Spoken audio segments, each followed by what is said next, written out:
Basic phones, dumb phones, feature phones, they're a hot trend right now, but has anyone figured out why?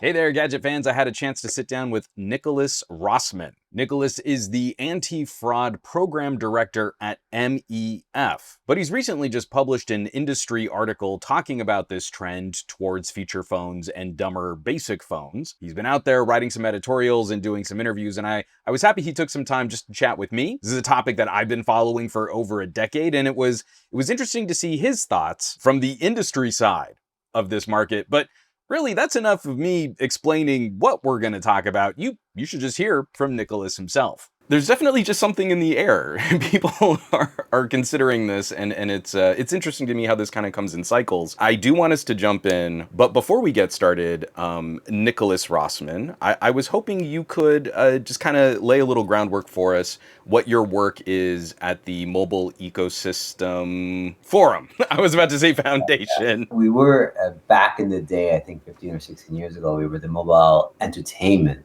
Forum. And then we became the Mobile Ecosystem Forum. So it's always a mouthful. And I think there's another MEF out there somewhere who gets our emails and we get theirs. And sometimes people think that we're related to the World Economic Forum, WEF, and there's all these conspiracy theories around that. So, we're a trade association, a membership association, and that's where we that's where we get our money from membership fees. We have around 250 members at MEF. And they span the reason we call it ecosystem is because they span the whole ecosystem. It's all people or companies that have something to do with telecommunications.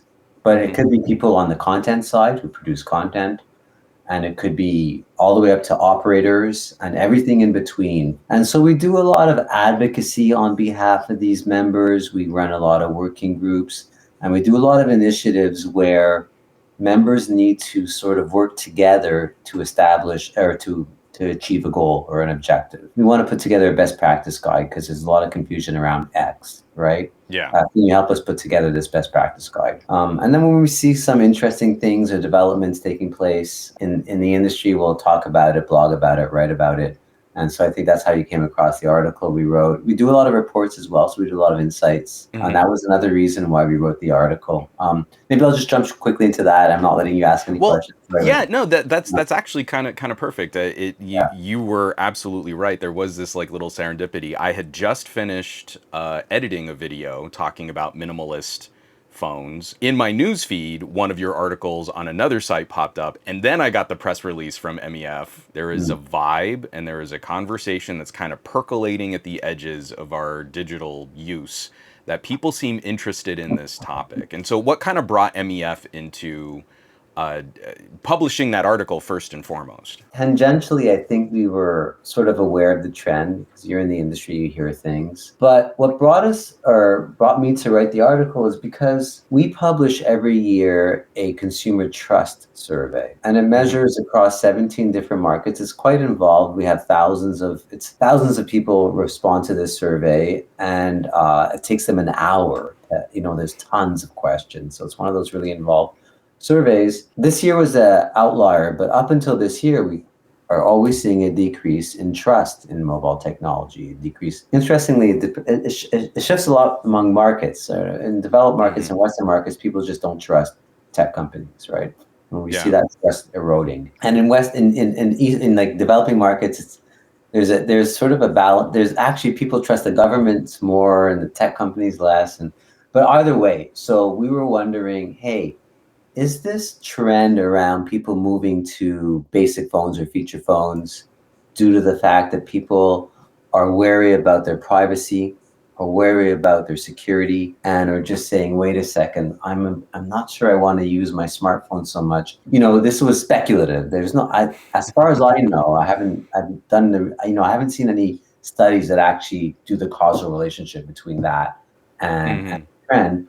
But that's what sparked us anyways to look at take a closer look. Yeah, but to your point, I think, and again, this is more speculation, feels that that's definitely a factor, and it's in the article that we wrote, but detox is also a big factor, and this all ties back to mental health. We saw a trend starting, say, with COVID and lockdown, where people were experiencing more and more mental health challenges. It was kind of a perfect incubator for how do we hyper focus on one data point. Yeah, no, absolutely. So I know personally, and you were joking about it before we started the podcast, but I know personally for myself, I try to put down all screens beyond, I go to bed early, but at 9 p.m., typically no more screen time for me because it affects my sleep, right? And I think we're seeing more and more of that taking place, right? And the next So, step is, well, go ahead, sorry. oh no, I was going to say, just to kind of circle back on that idea, I was hoping that you could share some of the data that you were looking at, that MEF was looking at. What does the scope of this trend look like? Because it's always been in my experience that we get kind of hyper fixated on a trend. Influencers are using old standalone cameras again, and you're like, Yeah, okay, but what does the number of that really look like? it's a very good point, and I think we need to be very careful about overhyping this. It's not a huge number, right? Right. In the U.S., I think we were seeing roughly sales of basic phones around 2 million, volumes of 2 million, which is or Okay. 2%, right, of sales were basic phones. Just as interesting is who is adopting this trend, right? Right. We were seeing a lot of it is Gen Z, the Gen Z generation. So people born sort of in the mid 1990s through to the mid 2000s. So it's very interesting because these are people who were born right on the cusp of when we were transitioning from basic phones Yeah. to smartphones. So there's some nostalgia there as well, right? And people are saying, maybe it wasn't so bad. So it's interesting is that group of people who seem to be going towards that trend. I'm sadly a lot older than that, and we're not seeing it amongst baby boomers, right, or Yeah. people born in the 70s or whatever. Well, doesn't that fly in the face? Because so often when we see like a flip phone or a basic phone being marketed, it's well, this is what you're going to get your grandfather. I wish I still had my first Atari, but yeah. So we're seeing this. So there's some nostalgia. I think there is actually maybe a cool factor to it. But to me, the more we did the research, it felt like the key concerns were around mental health. I think Yeah. people really feel like they need to detox from always being connected, and also from our studies, I really do believe there's like a privacy concern there. Component to it. Yeah, Yeah. component, and maybe concern by parents for their children. My daughter's 9, and we've been very slow ramping her technology adoption. I think these things all kind of work together. There's an increased concern around privacy, and I think that's because there's an increased awareness. The bargain you're making with tech companies when you use your mobile phone, Now, right? when you talk to your industry partners, are they seeing from more consumer facing avenues? Are they seeing an awareness of, is it the platform, the service that they're using? Are they just generally skeptical of the phone itself as a portal to some kind of malfeasance? Have we been able to drill any deeper with that consumer psychology? Is where do they think the fear points are? Mostly social media, right? Gotcha. That's it. Yeah. Yeah, That one's like really in our face. So yeah, that yeah, makes yeah. sense. It's. But what's interesting is that there's a lot of entities that collect data, not just social media, and some you never think of. Your car, for example. When you get into a car and you connect your phone to your car, boom, that auto manufacturer knows an awful lot about your movements now and an Yeah. awful lot of data. And when you buy a car, interestingly, I'm not picking on the automotive industry, but it's just an example. If you were to look at the terms and conditions when you buy a car, they're a lot more permissive than the Yeah. terms and conditions on social media. But the concern, the awareness that people have is more around social media, and that's what bothers them. Right. The industry is becoming more, just generally for the industry, it's becoming more and more of something they know they have to work with or deal with. It's become very political, right? So we're seeing a lot Yeah. of government intervention, and you probably know that about several months ago in Australia, the Australian regulator said to social media companies, you need to do an age verification check. So there's two things around that. One is, how do we do that, right? And the other is, how did we get to this point where regulators need to tell us, the industry, you need to do something about it? And can we be more proactive, and can we be more conscientious about who's using our platforms and who's not, and how it can be abused? It's been a really difficult moving conversation because I think a lot of us in the tech space kind of have that, like, just a little sense of that Silicon Valley or that kind of libertarian. We want market driven solutions. We don't want to stifle innovation. But at the same time, we're seeing platforms and processes radically push through situations that our legal system is just ill-equipped. The wheels of justice are turning very slowly in how we broach these kinds of topics when the businesses and the members of MEF are looking at, like, well, how do we self-police? How do we maybe develop something that's more like the Motion Picture Association, right?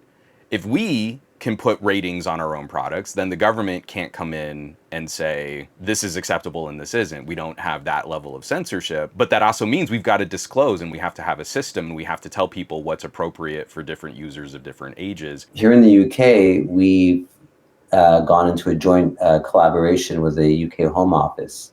So they have a charter, a telecoms charter, that builds in all kinds of code of conduct requirements, and they'll be working with us, integrating our code of conduct into their charter. The criticism, and it's fair, of industry code of conducts is they lack teeth, and who enforces them. If there's a dispute, what's the dispute mechanism? Who's on the dispute committee? Those are the things that we're trying to work through with the industry. And I think you can have your cake and eat it. I think we can do something, we can be responsible, and we can still have competition and free market and right? all the fun political buzzwords we like to affix to this kind of stuff. And when we talk about sharing data and privacy, there's a lot of development taking place in the digital wallet space, and you've probably seen that more and more governments are implementing digital wallet initiatives. In California, I saw that some time ago, you can now get your driver's license digitally. In the UK, they're starting to look at those sorts of things as well. The interesting thing about a digital wallet, if you use the example of someone going to this store to buy a pack of cigarettes or to buy some alcohol and needing to show ID that they're of age, before digital wallets, you would have to show your driver's license, for example. And then the shop owner sees your address, your surname, all kinds of information about you that really you shouldn't have to share. You know, right?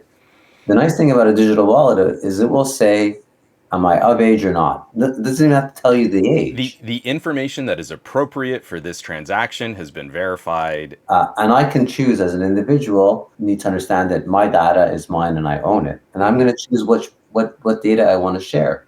It could be that I want to share more data with the healthcare system, the NHS in the UK. But it's my choice. But that awareness needs to be built in, that education. And the technology, I think, can support it, right? Because we're seeing those trends, and you're saying that generally there's just been sort of a downturn in trust. What if I just remove myself from this kind of digital information economy? You go back to a minimalist phone or a dumb phone or a basic phone, and you're making a conscious effort to remove yourself from all of that, from all of that infrastructure. I mean, you brought up the data question earlier around, is this really a trend, or are we making more out of it than it is? I think for now, there isn't a huge concern in the industry that people are going to suddenly stop using smartphones. I mean, that's, this is probably a personal opinion, but I think if it's a healthy option for someone to disconnect and use a basic phone, then I think it's the right choice for them. I don't think the industry should be too concerned about that. Generally, that's the feeling I get when I have conversations with our members around this trend. Say, maybe I'll just use my smartphone as a dumb phone or a feature phone. Again, super anecdotal, but I have a friend from high school who's really not, the older the phone, the better for him. And his complaint is that at some point, the manufacturers stop supporting those phones. Because some of the other things we write in the article, but again, I can't tell you for sure how, if you weigh all the different factors, which ones are more important to people, but they're more rugged, they're more dependable. You don't have to charge them nearly as often. If you talk to those people who decide to sail around the world by themselves, They're not taking Yeah. the latest and greatest, right? They're taking a very basic phone that they know if it gets wet, it'll be okay. They don't have to Hmm. charge it, every 24 hours. We did see that come up, right? When we wrote the article, that some people are saying, yeah, it's less maintenance. Well, which is funny because like we also know that one of the upcoming trends from Samsung and Apple is going to be, hey, what if we put poorer features on your phone, but we made it ridiculously tiny and thin, made it more fragile, and gave you less battery life, which seems in stark contrast to all the things consumers say that they would appreciate on. They want a phone. They don't care if their phone is 15% more powerful with giggle flips and graphics intense gaming. They're looking at like, hey, it would be nice if I could run my phone for 4 days on a single charge. No, it's a bizarre one, right? Because we always see Yeah. that when you survey customers, consumers, they're always saying, "I wish my battery life was better." This is a message to the phone manufacturer. So to the MEF partners, if you need a primer on how to turn Yeah, your smartphone into a dumb phone, I've got yeah. videos dating back to like 2013. I think there's a marketing idea that these are poor person phones. You just genuinely couldn't afford anything else, so you have some kind of basic communication device that you bought off a shelf in the grocery store. But as you've been looking at this data, it doesn't seem that the trend is necessarily economic. No, I mean, cost did come up, but I would say it didn't come up very often. I guess the one that surprised me the most is how, yeah, it's kind of trendy for a lot of people, right? Yeah. Um, Yeah, and it's funny how, it's like fashion, everything comes back. I feel like when we were doing the research and when I was writing the article that people who wanted to detox, it wasn't so much that messages were coming in and they would see a message and then feel like they had to answer it. It was Hmm. more that you're reading a book or listening to music or watching a movie and you can't help but pick up your phone. You're enjoying the movie or you're enjoying that Right. album, and you still can't help yourself. And you're like, oh, let me just check my phone. Let me just see if there's anything there. Like it's almost like an addiction, right? And Right. that's when some people are saying, oh, wait a second, there's something not Something quite off. right here. If I can't sit down for an hour and watch a movie without picking up my phone, and I'm not even being prompted by the phone to pick it up, then wait a second, right? Yeah. I think That's an issue that a companion accessory isn't gonna yeah, address. It's yeah. still the same vacuum of I haven't gotten my phone stimulus, so I still need to pick up my phone. But the harsh answer to that? I'm gonna get rid of that phone and buy a feature phone because then there's nothing to look at on it. On the messaging one, I think that the industry could be maybe a bit better that way. I know Hmm. that I have an Android phone. I know that what I do is I go into the settings and I turn off the notifications for the apps, right? Because I Yeah. don't like getting the notifications all the time. And then every time you open the app, you get this reminder, Hmm. oh, your notifications are off. Don't you want to turn them on? And you go, no. No. And then you get the reminder again, right? Every time you get the reminder. I think things like that we can definitely work on. For people who don't have the urge to pick up the phone, but will pick it up if they get an email or a message. And we should maybe message a bit less, right? We're trying to rebuild an idea of etiquette, and I think the industry has a bigger part to play in helping in communicating that is what is socially permissible now.